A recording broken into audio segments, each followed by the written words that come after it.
Chinese military వాళ్ళు కొత్తగా mosquito drones తయారు చేశారు.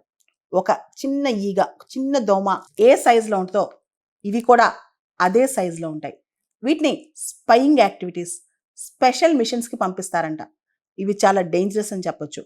చాలా సీక్రెట్గా, అంటే చాలా గోప్యంగా, ఎవరికి అర్థం కాకుండా చాలా క్వైట్గా ఇవి ఇన్ఫర్మేషన్ లాగేస్తాయి. మన రూమ్లో తిరుగుతున్నట్టుంటే మనకు అర్థం కావు, మస్కిటో లాగా అనిపిస్తాయి అనమాట. మన కాన్వర్జేషన్ వింటాయి, మనం ఏం మాట్లాడుకున్నా వింటాయి, మన పాస్వర్డ్ స్టీల్ చేస్తాయి, మనల్ని ట్రాక్ చేస్తూ ఉంటాయి అనమాట. ఇవి ఎంత డేంజర్ అంటే క్రిమినల్స్ని ట్రాక్ చేయొచ్చు, ఈవెన్ మన ప్రైవేట్ లైఫ్స్ని కూడా ట్రాక్ చేయొచ్చు. మనం ఏం చేసినా సరే వీటిలో ట్రాక్ అయ్యే ప్రమాదం ఉందన్నమాట. మనం సైన్స్ ఫిక్షన్ షోస్ అనేవి ఇంతకుముందు చూస్తూ ఉంటాం అనమాట. చిన్న ఈగ, దోమ చూస్తే చిన్నగా అనిపిస్తాయి, హనీ బీస్ ఇవన్నీ కూడా. కానీ ఇవి చాలా ఇన్ఫర్మేషన్ లాగేస్తాయి అనమాట. ఉదాహరణకి ఒక సైన్స్ ఫిక్షన్ షో ఉంది, బ్లాక్ మిర్రర్ అని చెప్పి. దానిలో రోబోట్ బీస్ ఉంటాయి. అవి ప్రజల్ని హైజాక్ చేసి కిల్ చేసేంత కెపాసిటీ ఉంటుంది అనమాట. అదేవిధంగా ఇంకొక షో ఉంది, హేట్ ఇన్ ద నేషన్ అని చెప్పి.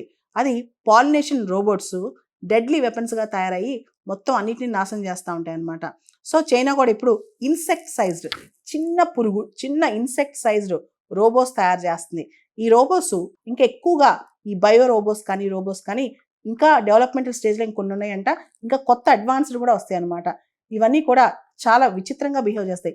మన స్మార్ట్ ఫోన్తో వాటిని ఆపరేట్ చేసుకోవచ్చంట, లేదా ఈజీగా యూజర్ ఫ్రెండ్లీ కూడా వచ్చేస్తాయి. అంటే మన ఫోన్తో కూడా వీటిని ఆపరేట్ చేయొచ్చు అనమాట. చిన్న బాడీలో సోఫిస్టికేటెడ్ ఇంజనీరింగ్ ఇన్ఫ్రాస్ట్రక్చర్ అనమాట. అంటే చిన్న బాడీలో అద్భుతమైన ఇంజనీరింగ్ ఇన్ఫ్రాస్ట్రక్చర్, ముఖ్యంగా పవర్ యూనిట్స్ కావచ్చు, కమ్యూనికేషన్ హార్డ్వేర్ కావచ్చు, సెన్సర్ ప్యాకేజెస్ కావచ్చు, కంట్రోల్ ఎలక్ట్రానిక్స్ కావచ్చు, ఇవన్నీ కూడా చిన్న బాడీలో పెడతాయి. వీటికి 2 వింగ్స్ ఉంటాయి, ఎల్లో కలర్ వింగ్స్. చిన్న చిన్న ఆకులాగా చిన్న లీవ్స్ ఉంటాయి అనమాట. దానికి థిన్ బ్లాక్ బాడీ ఉంటుంది. ఈ బ్లాక్ బాడీలో అన్ని అమరుస్తారనమాట. మొత్తం పవర్ సిస్టమ్స్ కానీ, ఎలక్ట్రానిక్స్ కానీ ఇవన్నీ కూడా ఆ చిన్న బాడీలో అమర్చుతారనమాట. దాంతోపాటు దీనికి చిన్న చిన్న వైడ్ లెగ్స్ కూడా ఉంటాయి అనమాట. అసలు మనకి కనిపించు, పూర్తి స్థాయిలో అర్థం కావన్నమాట. వీటన్నిటినీ కూడా చాలా డిఫరెంట్ ఇంజనీరింగ్ డిసిప్లైన్స్లో టెక్నాలజీస్ వాడి ఈ బయో ఇన్స్పైర్డ్ డిజైన్స్, ముఖ్యంగా బయోమిమిక్రీ అంటాం. మనం చూస్తే కనుక కింగ్ ఫిషర్ బర్డ్ బీక్ వాడి ఈ బుల్లెట్ ట్రైన్స్ ఏ విధంగా ఇన్స్పిరేషన్ పొందినాయో, అదేవిధంగా హమ్మింగ్ బర్డ్స్ ఇన్స్పిరేషన్తో హోవర్ డ్రోన్స్ ఎలా తయారు చేశారో, అదేవిధంగా మస్కిటోస్, ఇన్సెక్ట్స్, ఫ్లైస్ ఇన్స్పిరేషన్తో చాలా చిన్న డ్రోన్స్ అనమాట. దీనివల్ల ఏంటంటే ఇంటెలిజెన్స్ కానీ, సర్వీలియన్స్, రీకనైజెన్స్ కానీ ఇవన్నీ కూడా ఈజీ అవుతాయి అనమాట. చైనీస్ ఇంజనీర్స్ ఇవన్నీ చాలా సోఫిస్టికేటెడ్ టెక్నాలజీ వాడి తయారు చేస్తున్నారు. దీనివల్ల ఏంటంటే చాలా మైన్యూటెస్ట్ ఇన్ఫర్మేషన్ కూడా మిస్ అవ్వకుండా, అండ్ ఎవరికి అర్థం కాదు, స్పైయింగ్ అనేది ఎవరికి అర్థం కాదు, ఈజీగా స్పై చేయొచ్చు. కానీ వీటి మీద ప్రైవసీ కన్సర్న్స్ చాలా ఉన్నాయి. ఏంటంటే సడన్గా పర్సనల్ లైఫ్స్లోకి స్పై చేయొచ్చు, పర్సనల్ లైఫ్ ఇష్యూస్ హైజాక్ చేయొచ్చు.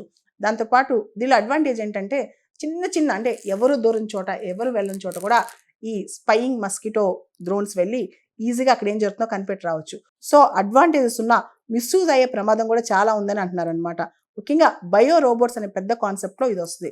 ఓవరాల్గా బయో రోబోట్స్ అంటే నేచర్కి దగ్గరగా, నేచర్ని మిమిక్రీ చేస్తూ అలాంటి విషయాల్ని ఆర్టిఫిషియల్గా క్రియేట్ చేసి ఆ శక్తి ఇవ్వటం అనమాట. బయో మిమిక్రీ అంటాం దీనిలో.